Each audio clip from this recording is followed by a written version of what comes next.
Industritë prodhuese nuk respektojnë standardet, ndosin ajrin. Laparoskopi gjen zbatim në spitalin e Gustivarit. 65 vite nga deklarata për të drejtat e njeriut. Sa zbatohet ajo? News 24 me reportazh për qytetin e Gustivarit. Shqiptarët çojnë Cardushanin në prokurori. Në rashk të Serbisë gërmohet përvarëzë masive. Situatë e tensionuar në Kiev.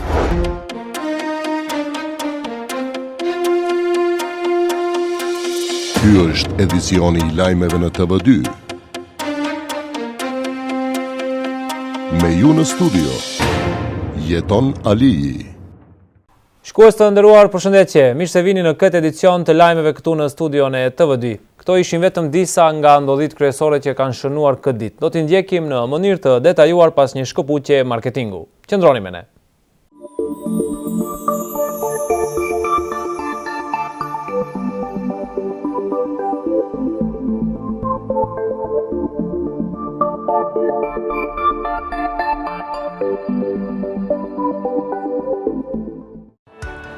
Ku i jeve shot, gjivojsh?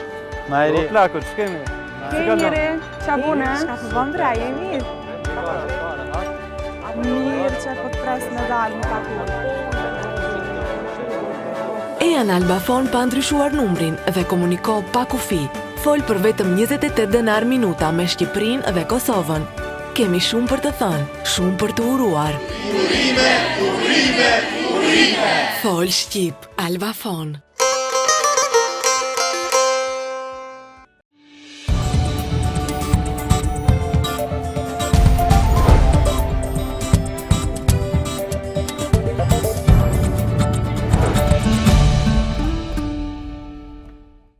Ndoqja e ajrit vazhdon që ta shoqëron qytetin e Gostivarit. Ministri Ademi pranon se ende ka kompani të cilat e ndotin ambientin njësor dhe në të njëjtën kohë ai bën edhe një paralajmërim ku do të bëjnë rishqyrtimin e lejeve për kompanitë që kanë veprimtaritë e tyre dhe paraqiten si faktor kyç në ndoqjen e ajrit. Për momentin Ministria e Ekologjisë nuk posedon aparaturë mobile për matjen e nivelit të ndoqjes, por Ministri Ademi thotë se procedura e furnizimit është në vijim e sipër dhe shumë shpejt aparaturat e tilla do të jenë të pranishme edhe në terren. Krahas funksionimit të deponisë regionale Rusi në ndotja e ajrit në regionin e Gostivarit, vjen edhe si rezultati funksionimit të kapaciteteve prodhuese industriale, të cilat edhe për skaj rregullave të parapara ligjore, në shumicën e rasteve ende nuk kanë instaluar filtrat e nevojshme për minimizimin e ndoqjes së ajrit. Ato me veprimtarinë e tyre, madje paraqiten si faktor kryesor të ndoqjes së ajrit. Banorët e lagjeve ku veprojnë industri të tilla, në disa raste kanë ngritur zërin e tyre, duke kërkuar nga organet kompetente marrjen e masave të nevojshme në menjanimin e kësaj dikurie. Ministri i Mjedisit Jetësor dhe Planifikimit Hapësinor Abdulaqim Ademi është i vetëdijshëm se ende ka kompani të cilat ndotin ambientin jetësor. Andaj ai paralajmëron rishqyrtimin e lejeve të dhëna për kompanitë të cilat janë ndotësit më të mëdhej të ambientit. Por momentin Ministria e Ekologjisë nuk posedon aparaturë mobile për matjen e nivelit të ndotjes, por Ministri Ademi thotë se procedura e furnizimit është në vijimin e sipër dhe shumë shpejt aparaturat e tilla do të jenë të pranishme në terren. Tani ne ende nuk kemi aparate mobile për matjen e cilësisë së ajrit, sepse furnizimi publik është në rrjedhë sipër. Mirë po kjo neve nuk na pengon për të bërë kontrollet nëse eventualisht ka ndonjë ankesë nga qytetarët sa i takon cilësisë së ajrit ose mos respektimit të ligjit për ambientin jetësor. Sigurisht që ne do të bëjmë kontrolle të tilla dhe nëse konstatohet që dikush nuk i respekton, ndonjë subjekt juridik nuk i respekton standardet ekologjike, sigurisht që do të pasojnë edhe sanksione. Deri në muajin prill të vitit që vjen, kompanitë e tilla janë të obliguara dhe përballen me afatin e fundit për instalimin e filtrave të nevojshëm për minimizimin e ndoqjes së ajrit. Në të kundërtën, ato do të përballen me sanksione, madje edhe me pushim të veprimtarisë. Ndotja e ajrit është ndryshimi që pëson ajrin nga përbërjet të tjera kimike që zakonisht sjellin dëme në mjedis. Disa nga sëmundjet e lidhura me ajrin e ndotur janë paraqitja e kancerit, sëmundja e zemrës, sëmundja e mushkërive, astma, si dhe dhimbja e kokës dhe migrenës. Krahas ndotjes së ajrit, nga shoqata sportive e peshkatarëve Bashkë Vardar Meseli në Gostivar, disa herë kanë ngritur zërin mbi ndotjen e vazhdueshme të ujrave në shtratin e lumit Vardar. Drejtuesit e shoqatës gishtin e drejtojnë tek industritë prodhuese që funksionojnë në territoret që kufizohen me rrjedhjen e lumit, nga qendra për shëndet publik në Gostivar, si mundësi për të kalimin e kësaj situate, shohin instalimin e stacioneve për filtrimin e ujrave që derdhen në lumin Vardar, por edhe ngritjen e vetdijes së qytetarëve që ato në asnjë mënyrë të mos hedhin mbeturinat në shtratin e lumit Vardar.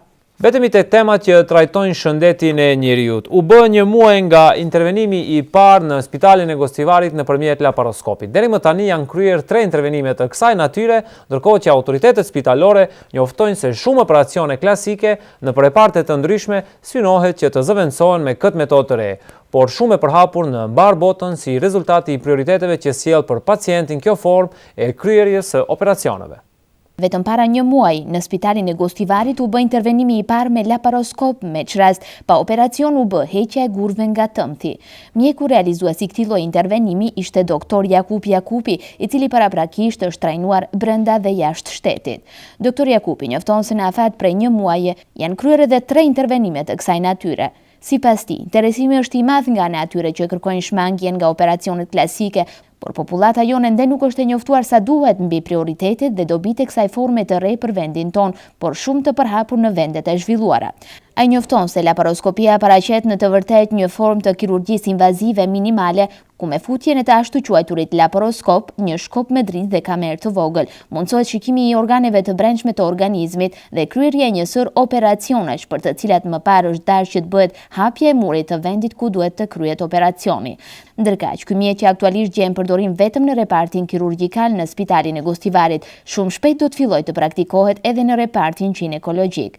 Përgjegjësi i këtij reparti, doktor Agim Jakupi njofton se ekipet tashmë janë të trajnuara dhe se është në pyetje çështje e kohës që kjo praktikë të shtrijë përdorimin edhe në ginekologji, për shkak të beneficioneve që ofron intervenimi me këtë lloj mjeti të quajtur laparoskop. Përparësitë e intervenimeve laparoskopike janë të shumta, por mbi të gjitha, sipas mjekëve praktikues të kësaj metode, është se pacienti në vend se të ketë një varë të madhe prej disa centimetrash, ka vetëm disa vrima prej disa milimetrash. Kjo rezulton në shërim të shpejtë dhe ulje të kohës së qëndrimit në spital. Studimet kanë treguar se edhe sasia e gjakderdhjes gjatë operimit me laparoskop është shumë e vogël.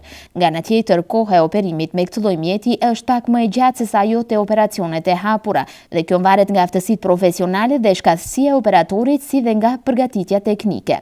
Mjekët theksojnë se operimi i hapur është më i lehtë të kryhet se sa ai me LSK, por gjithnjë në rend të parë sipas tyre, qëndron pacienti dhe me rastin e indikimit të formës së operimit, duhet të shkohet nga ajo që është më e volitshme dhe më e sigurt për pacientin. Sot e 65 vite më herët, saktësisht më 10 dhjetor të vitit 1948, Asambleja e Përgjithshme e Kombeve të Bashkuara nxorri dhe shpalli deklaratën e përgjithshme mbi të drejtat e njeriut. Sa kjo deklaratë gjen zbatim në vendin ton, tani pas 65 vitesh, për këtë flasin ekspertët e konsultuar nga TV2, profesorët universitar Jonus Abdullaj, Sejfullah Osmani dhe Ali Musliu.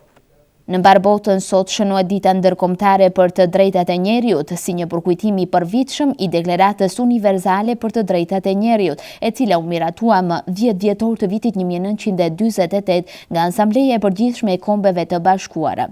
Kjo deklaratë është përpiluar në atë formë sa që të drejtat e njeriut fillojnë nga të qenurit e tij si pjesëtar i një familjeje, të drejtat e tij në shoqëri, në shtet dhe pastaj duke vijuar në instanca më të gjëra. Sejfullah Osmani, profesor universitar, konsideron se duke marrë parasysh të gjitha të materje që është e përfshirë në kuadër të drejtave dhe lirive të njeriut, në shoqërinë tonë është evidente një ngecje dukshme në çdo aspekt. Po tani po të referohemi kartës Kombeve të Bashkuara për liritë e drejtat, është një palesë shumë e madhe, do të thënë.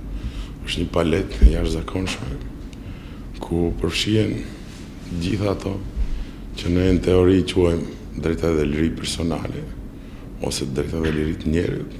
Për sa i përket shoqërisë në cilën ne jetojmë, do të thënë, për Republikën e Maqedonisë, do të thënë, gjitha zonat të cilat targetohen nga entitetet ndërkombëtare si probleme ose si zonat të cilat janë një klasë, një kategorizim i shteteve për atë se sa respektojnë drejtat dhe lirit, Maqedonia ngecë. Ali Musliu, profesor universitar, flet mbi përpjekjet e vazhdueshme të njerëzit në të gjitha periudhat e ndryshme historike për të shmangur çdo lloj dhune, abuzimi dhe keqpërdorimi ndaj individit si pjesë e shoqërisë dhe shoqërisë që pasqyron të drejtat e individit në kolektiv. Të jesh i lirë dhe të posedosh të drejta është një ndër aksiomet më të larta të njerëzimit dhe njeriu përgjatë historisë së vet gjithnjë ka luftuar për dinjitet, për një mbrojtje personale të tij, të familjes, të rrethit, të ambientit dhe kështu me radhë. Në veçanti kjo kristalizohet gjatë periudhës së pas revolucionit francez borgjes, e në veçanti me nxjerrjen e Kushtetutës së Shtetit të Bashkuara të Amerikës dhe të 10 mandamenteve të para në Kushtetutë të vitit 1791, të cilat thuan, hajt ne të ngrisim këto vlera si vlera më të larta të dinjitetit njerëzor. Dhe normalisht ishin ato që i thanë pushtetit lutem mos interferon këtë pjesën autonome ose hapësirën autonome të individit, ma mbroj jetën, e drejta e jetës, e drejta e mbrojtjes së integritetit fizik dhe moral, psiqik të njerëzit, parandalimin e çfarëdo lloj akti jo human, çnjerëzor apo mizor, lirinë e çdo individit ose çdo njeriu të lëviz lirshëm, ndalim të çfarëdo lloj dhune dhe punë të dhunshme dhe kështu me radhë. Sefullah Osmani, gjithashtu profesor universitar, thotë se të drejtat e njerëzit janë bazë kryesore që ndërton superstrukturën politiko-juridike të çdo shteti, dhe kur kjo cënohet, atëherë prishen elementet e kësaj strukture, që më pas rezultojnë me deformime në vetë funksionimin e shtetit. Liri dhe drejtat e njerëzit për çdo shoqëri janë një fundament, një bazë në cilën ndërtohet thënur në atë terminologjinë politikologjike, superstruktura politiko-juridike e çdo shtetit. Prandaj njeriu është një nga ato qenjet e gjalla të cilët lypin liri dhe lypin të drejtën e tyre që është e garantuar me konventat ndërkombëtare, siç është ajo konventa e OKB-s mbi liritë dhe drejtat e njerëzit. Ndryshe, Asambleja e Përgjithshme e Kombeve të Bashkuara shpalli këtë deklaratë si ideal të përgjithshëm, të cilin duhet të arrijë të gjithë popujt dhe të gjitha kombet, në mënyrë që çdo njeri dhe çdo organizëm shoqëror të përpiqet që me anë të mësimit dhe edukimit të ndihmonte në respektimin e këtyre të drejtave dhe lirive dhe që me anë të masave progresive kombëtare dhe ndërkombëtare të sigurojë njohja dhe zbatimi i tyre i përgjithshëm dhe i vërtet.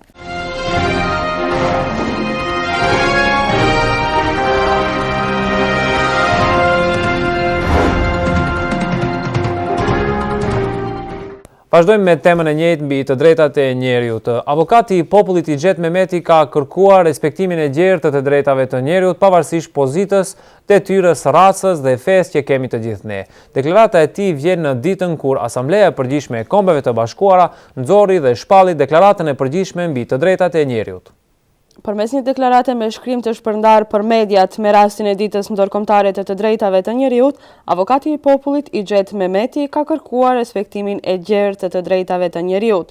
Respektimi të drejtave të njerëzit është themelimi i jetës së përbashkët bashkëkohore, e cila ka dëshmuar shumë herë deri më tani se zhvillimi dhe prosperiteti shkojnë bashkarisht me respektimin reciprok. Të drejtat e njerëzit kanë të bëjnë me çdo individ dhe i takojnë çdo individi, thuhet në deklaratën e avokatit të popullit Ixhet Mehmeti. Ai thot më pas se dita e sotme është çasti kur qytetarët duhet të rikujtojnë për të drejtat dhe lirinë e tyre. Shteti është ai i cili duhet ju mundësoj qytetarëve para kushtet për të ndjerë të barabartë. Kjo ditë është edhe një mundësi për të lëshuar mesazhin se çdo qytetar, pavarësisht kategorisë sociale, ngjyrës së lëkurës e fesë, meriton të jetojë me dinjitet, të jetë i respektuar nga të tjerët pa asnjë paragjykim. Dinjiteti njerëzor paraqet një ngërshetim të më shumë vlerave fondamentale njerëzore, sikundër jeta, liria, prona, barazia, drejtësia, përfundon deklarata e avokatit të popullit. Tani u kthehemi bukurive të qytetit të Gostivarit. Mediat nga Tirana që ishin pjesë e vizitës së bërë në Gostivar së bashku me një tur operatorësh turistik nga Shqipëria kanë vijuar me transmetimin e reportazheve nga kjo vizitë. Tani News 24 në reportazhin për qytetin e Gostivarit favorizon preferencën që turistët nga Shqipëria të vizitojnë qendra turistike në Mavrov dhe në Kodër të Diellit, por akomodimin ta bëjnë në një nga hotelet e Gostivarit, të cilat favorizohen për nga çmimi, por dhe nga shërbimet e mira që ofrojnë. Për shkak të kohës së reduktuar, TV2 sjell në mënyrë të shkurtër reportazhin e përgatitur nga News 24 nga Tirana. Gostivari mikpritës të fton që në hyrjet e tij të vizitosh bukuritë që bashkë si qytet, por edhe fshatrat përreth që me historitë e tyre të përfshin dhe të kthejnë pas në kohë.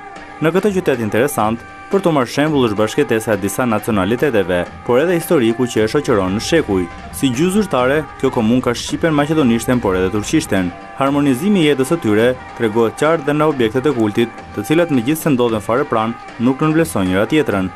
Hotelet e Gostivarit dhe jeta e natës, e cila si pakur qytet tjetër është më së intensive, mund të shijohet lirshëm dhe gëzueshëm. Ushqimet bio të cilat shërben ndendur në këtë qytet tashtojnë edhe më shumë dëshirën për të ndenjur gjatë. Në qendër të qytetit ndodhet Sahat Kulla, e cila mund të cilësohet pa frikë një vlerë e shtuar për këtë komunë, sidomos pas restaurimit, ndërsa lumi vardar me ujin e ftohtë dhe pastërtinë që e karakterizon përshkon mes përmes Gostivarit, duke i dhënë më shumë jetë këtij qyteti. Fare pak kilometra nga Gostivari ndodhet fshati Gradec, fshati i General Mehmet Pash Derallës. Në fshatin e tij të lindjes ndodhet edhe busti i Mehmet Pash Derallës, i njohur si ministri i parë i mbrojtjes në qeverinë shqiptare, të kryesuar nga Ismail Qemali. Vizitës tonë nuk mund të mungon të takimi me kryetarin e komunës së Gostivarit, zotin Nevzat Bejtja, i cili miqësisht na priti në institucionin që ai drejton. Duke na ofruar ashtu bujarisht në zyrën e tij për të diskutuar për turizmin e kësaj zone, ai deklaroi se Gostivari me çmimet konkurruese mund të përdoret si vend qëndrimi, pasi dy pikat e skive Mavrova dhe Kodra e Diellit ndodhen pak minuta larg. Fshati turistik i Vërtokut, i njohur si fshati nga ku buron dhe lumi vardar, i cili fuqizohet nga ujërat e bjeshkëve të sharrit, mbetet ndër më të frekuentuarit.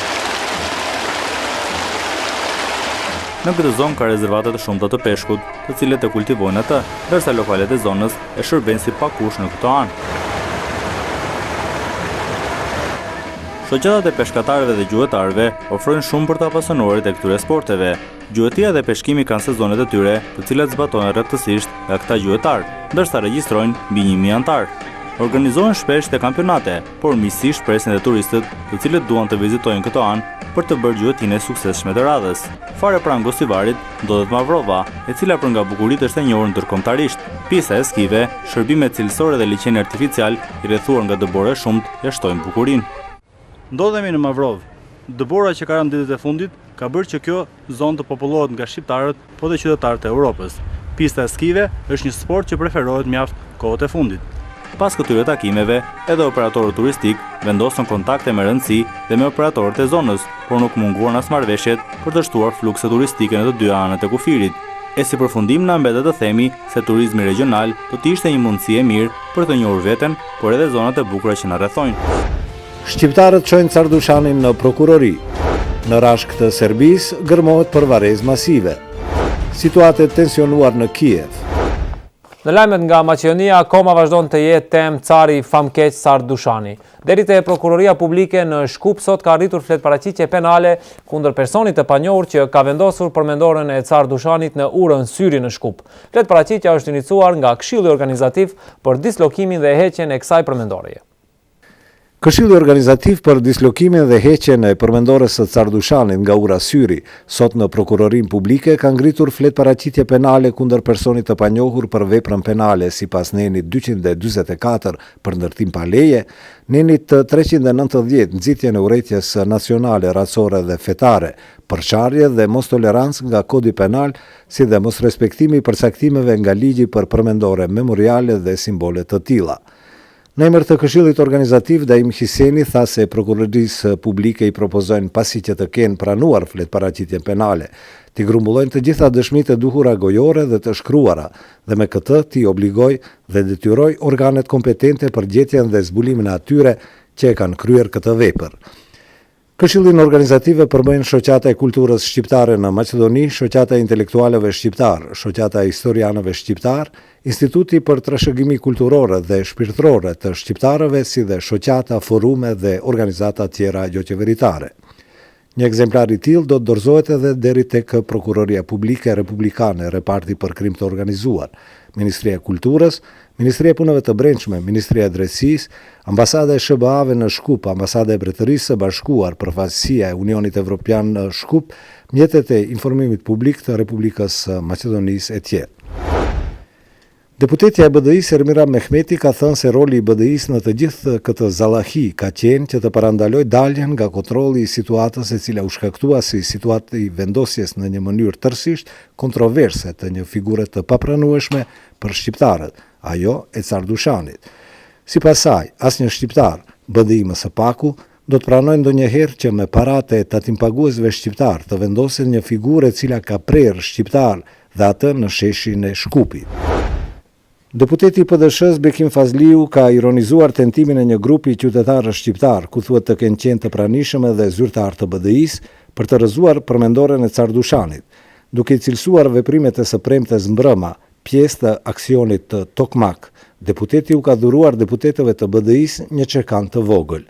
Ai ka akuzuar më pas se BDI po tenton të përfitojë politikisht duke manipuluar qytetarët me, siç thot, skandalet e tyre. Monografia Maqedonia e Bukur ka përjashtuar elemente dhe pasuri shqiptare në Maqedoni. Përmes një videoklipi reklamues ku prezantohet monografia, shihet qartë diskriminimi edhe në baza fetare, ku Maqedonia paraqitet një vend i krishterimit ortodoks me kisha, kryqe, lokalitete të së kaluarës që janë konsideruar si maqedonase si dhe artefakte tjera kishtare, me elemente slavo-ortodokse. Monografia për brenda diskriminon shqiptarët pasi që nuk trajton historinë e tyre dhe bukuritë natyrore që janë në zonat shqiptare, shtrembërohen apo paraqiten ndryshe. Vetë Ministria e Kulturës Elizabeta Kançeska Mileska ka theksuar se ky libër flet për kulturën fizike dhe shpirtërore të popullit maqedonas. Monografia është e plotësuar me një film nga lokalitete historike dhe kulturore në Maqedoni. Aparatura e observatoriumit seizmologjik pranë Fakultetit Matematiko-Natyror në Shkup sot herët në mëngjes diku rreth orën 3:35 minuta ka regjistruar një dridhje të tokës në rajonin e Vallandovës. Tërmeti është ndjerë me intensitet prej 5 shkallës sipas shkallës evropiane mikroseizmike.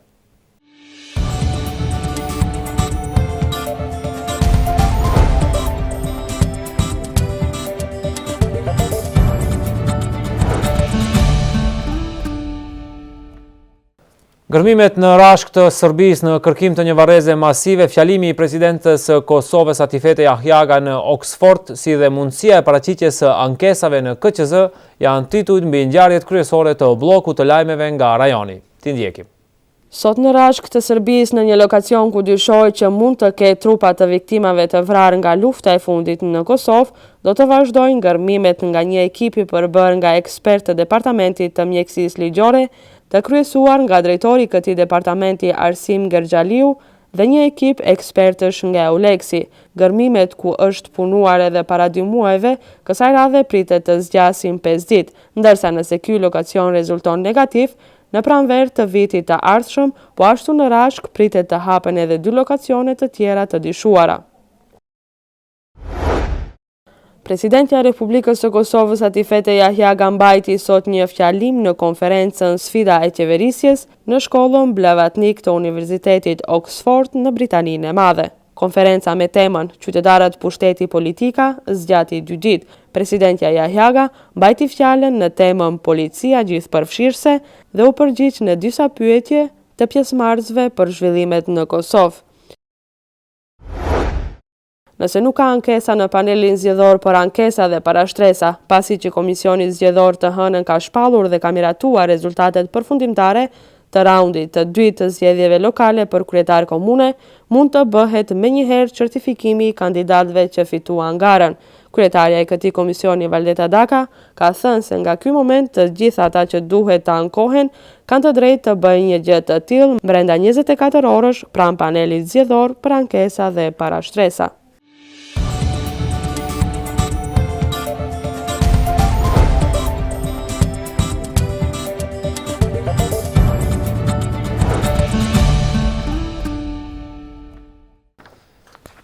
Protestat në Kiev, pasojat nga të rreshurat e shumtat në SBA si dhe zbulimet e fundit të NASA-s janë paralajmërimet mbi ngjarjet e fundit në botë, të cilat do t'i ndjekim në vijim. Presidenti i Ukrainës Viktor Yanukovych pritet të zhvilloj bisedime me 3 ish-presidentët e vendit të cilët po i përkrahin protestuesit antiqeveritar. Bisedimet pritet të zhvillohen në kohën që protestuesit ende po qëndrojnë në kampet e improvizuara në qendër të Kievit. Një ditë më herët, njësitë speciale të policisë ukrainase kanë filluar të shembin kampet përreth ndërtesave qeveritare në Kiev. Gjithashtu bëhet e ditur se zyrtarët qeveritar u kanë dhënë protestuesve afat deri më sot që të largohen nga rrugët apo të ballafaqohen me pasojat. Në zhvillime të tjera, shefja e politikës së jashtme të Bashkimit Evropian, baronesha Catherine Ashton, gjatë ditës së sotme ka vizituar Kievin për të përkrahur gjetjen e një zgjedhjeje për krizën. Shtetet e Bashkuara të Amerikës vazhdojnë të përballen me mot të ftohtë dimror dhe erëra të fuqishme të cilat lëvizin në drejtim të verilindjes. Shërbimi Kombëtar Meteorologjik ka parashikuar rreshje të mëdha në rajonin Baltimore dhe Washington. Në Texas dhe Baltimore shkollat vazhdojnë të jenë të mbyllura për shkak të rrugëve të mbuluara nga akulli. Shumë fluturime janë anuluara në mban si pasojë e rreshjeve të shumta. Shtetet e Bashkuara të Amerikës po përballen me rreshjet më të mëdha të 10 viteve të fundit, ku afër 70% e vendit ka qenë mbuluar me borë gjatë ditës së hënë. Shkencëtarët e Agjencisë Amerikane të Hapësirës NASA thonë se kanë gjetur prova të një liçeni të vjetër në Mars, që sipas tyre është i përshtatshëm për jetë mikrobiologjike. Sonda Curiosity ka gjetur prova brenda kraterit Gale, aty ku edhe ka zbarkuar në gusht të vitit 2012. Shkencëtarët kanë thënë se sonda kryesisht ka mbuluar një sipërfaqe prej 50 kilometrash, ku edhe është zbuluar liçeni. Bazuar nga provat e mbledhura, shkencëtarët thonë se liçeni ka ekzistuar për së paku 10.000 vjet.